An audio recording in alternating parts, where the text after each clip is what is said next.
আসসালামু আলাইকুম। আশা করি সবাই ভালো আছেন, সবাই সুস্থ আছেন। ফ্রান্সের সর্বোচ্চ কয়েকটি খবর নিয়ে আপনাদের সামনে হাজির হয়েছি। ভিডিওটা অবশ্যই শেয়ার করে দিবেন। ফুল ভিডিওটা দেখতে ভুলবেন না।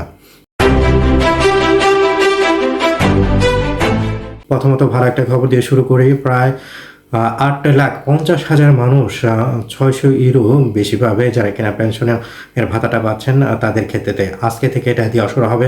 অবশ্যই আপনারা চেক করে দেখতে পারেন আপনারাও এটা পেয়েছেন কি না। সলিডারিটি আজি ফ্রান্স থেকে আয়োজন করছে আগামীকাল এক আন্দোলন, যেটা কিনা হবে সিয়ান্ডার সামনে দুপুর 2টার সময়। আন্দোলনটা হলো যারা কিনা এখানে অটো রিজেক্ট হয়েছে, ফ্রান্সের আসার জন্য পরিবারের একীভূতকরণেতে ভিসাটা অনেক কমিয়ে দিয়েছে এবং ফ্রান্সে অনিয়মিতদেরকে নিয়মিত করার জন্য এই আন্দোলনটা হবে। আপনারা অবশ্যই দলে দলে যোগদান করবেন। ইতিমধ্যে অনেকে ব্যক্তিরাই এবং অনেক সংগঠনই আমাদের সাথে থাকবে, সেখানে এমপিরাও থাকবে আশা করছি, কাউন্সিলররাও থাকবে আশা করছি। অবশ্যই আপনারা আসবেন, এটা হলো আপনাদের আন্দোলন, আপনাদের সমস্যাগুলো আপনারা তুলে ধরতে পারবেন সিএনআর সামনে। অবশ্যই দলে দলে যোগদান করবেন। যদি বৃষ্টিও থাকে আপনারা ছাতা নিয়ে বের হবেন।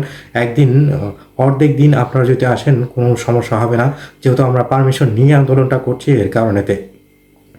ফ্রান্সে 6 বছরে প্রায় দেখা যাচ্ছে যে 46% বৃদ্ধি পেয়েছে ডেভেলপমেন্টের ক্ষেত্রে যে সাহায্যটা করে থাকে ফ্রান্সে, সেই সাহায্যের ক্ষেত্রেটা। ফ্রান্সে ঘূর্ণিঝড় হওয়ার সম্ভাবনা রয়েছে। অ্যাটর ঘূর্ণিঝড় নামে খুব আক্রমণ করার অনেকেই ধারণা করছে। প্রায় 52টা বিভাগকে ইতিমধ্যে অ্যালার্ট জারি করে দিয়েছে এবং 3টা বিভাগকে অ্যালার্ট জারি দিয়েছে, অরেঞ্জ কালারেতে রেখেছে। সেখানেতে ঘূর্ণিঝড় এবং বন্যাও হতে পারে বলে অনেকে ধারণা করছে।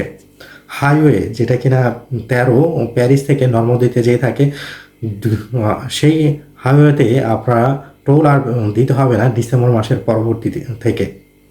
ফ্রান্সের এনার্জি যে সেক্টরটা রয়েছে সেখানে থেকে প্রায় 1,000 ইউরো বৃদ্ধি পেতে পারে এটার যে বিলটা রয়েছে সেই ক্ষেত্রেতে 2 বছর পরবর্তীতে, এমনটাই ধারণা করা হচ্ছে।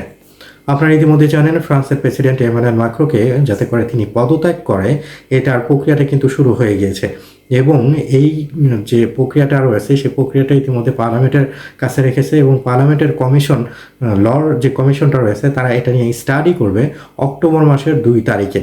তো এমানুয়েল ম্যাক্রোকে বাধ্য করা হতে পারে যাতে করে তিনি পদত্যাগ করে। ইতিমধ্যে এই নিয়মটা চালু করে দেওয়া হয়েছে। ভিডিওটা অবশ্যই শেয়ার করে দেবেন যাতে করে সকল তথ্য সবাই জানতে পারে। আসসালামু আলাইকুম।